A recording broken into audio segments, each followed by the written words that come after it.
Hey, what's going on everyone? Welcome back to the channel and welcome to another video on Pokemon Champions. Here are some seven handy tips and tricks for you as you're getting into your competitive Pokemon journey. If you're new to the game, this could be a very helpful video for you. If you're not, hey, refreshers never hurt, am I right?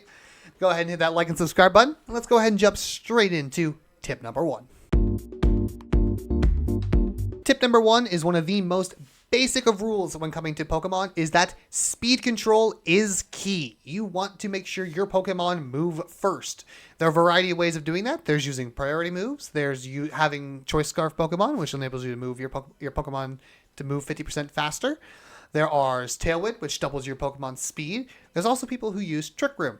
What Trick Room does is it basically flips the speed tiers on its head. So the slower Pokemon become the faster. It basically reverses the speed.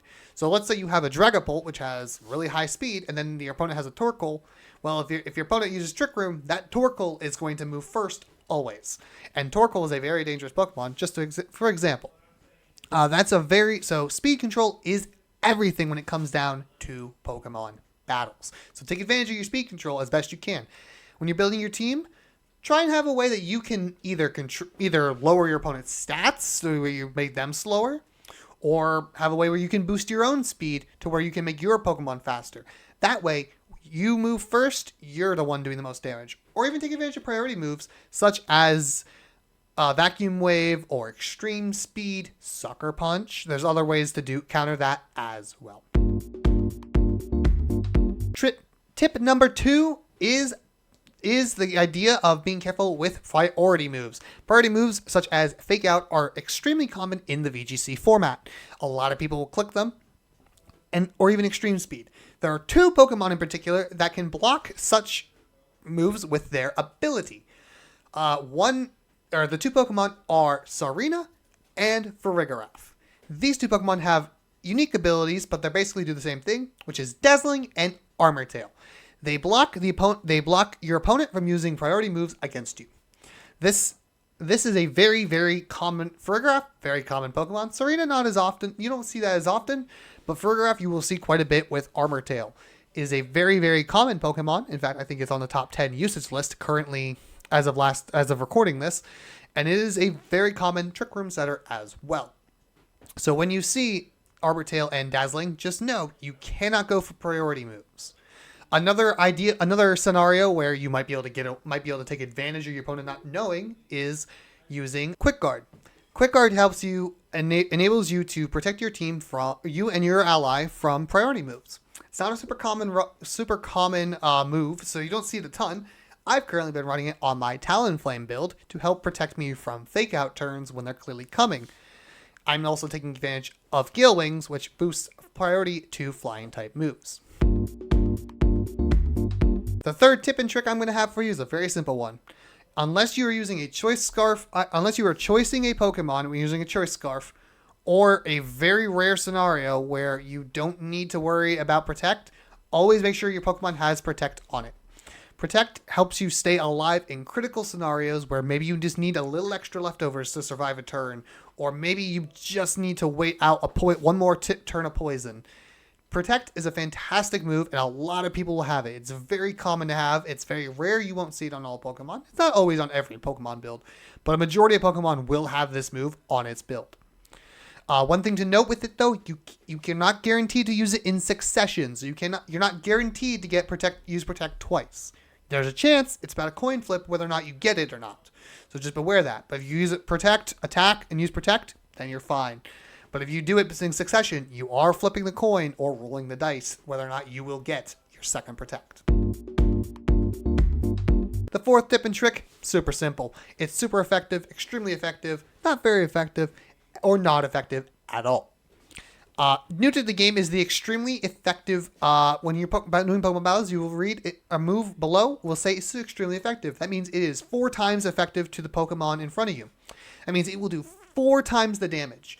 So if you have a Pelipper, for example, and you see a Dragonite and you see an Ice type move, it'll be 4 times effective on the Dragonite, because Dragonite, as a dragon and flying type, both those typings are weak to ice. So that it can be a very effective thing. There is one deception though to extremely effective, and that is Garchomp and with Levitate. So for example, if you have a Pokemon that uses Earthquake, but you have a Pokemon on the field like Rotom Heat, for example, that has Levitate, it is immune to that ground type damage and thus will not take that extremely effective damage. So beware and know some abilities do make Pokemon immune to some of your super effective moves. Not very effective means it does half damage. So a poison type against a poison type, they're going to do half damage, not going to do near as much. And then of course there's not very effective or immunities. Ghost type Pokemon, for example, cannot hit normal types, and normal type moves can't hit ghost type Pokemon unless you have a unique ability for them. Even flying types can't be hit by ground types. Electric types can't hit ground types. There's a few others as well. Poison can't hit steel. So beware your type, know your type charts, or know your types and immunities carefully when you're choosing your moves. And sometimes your opponent will make a read to get a clean switch, to get a safe switch in, to go ahead and if you are using Sneasler and Dire Claw, they might swap it in Arcaludon. That way you can get a free hit, or they can get in for free. The fifth tip and trick when building your Pokemon team is beware your type coverage. The most common thing you will run into when you're building a team is sometimes you will not notice you might not have Ice or Fairy or Steel. You can beware that. Just know there are going to be Pokemon that will give you a fit if you're not careful when building your Pokemon. Make sure you have a Fire, Water, Grass core. Those are the main three typings of Fire, Water, and Grass. Those are the three most basic types, and they're most effective on the type chart, on the different types. Might do another video breaking down type charts because that's a very, very long and hard to explain process. But just beware. Try and have as much coverage as you possibly can, because you want to make sure if you run into any unique typings such as Steel and Fairy, like a Mawile, you want to make sure you have either your fire or your ground coverage. Otherwise, you're going to have a hard time breaking through one of the best defensive types in the game. My sixth trick for this little video is know what is the role your Pokemon plays. There are two types of Pokemon. There are the offensive damage dealing Pokemon, and there are the support Pokemon.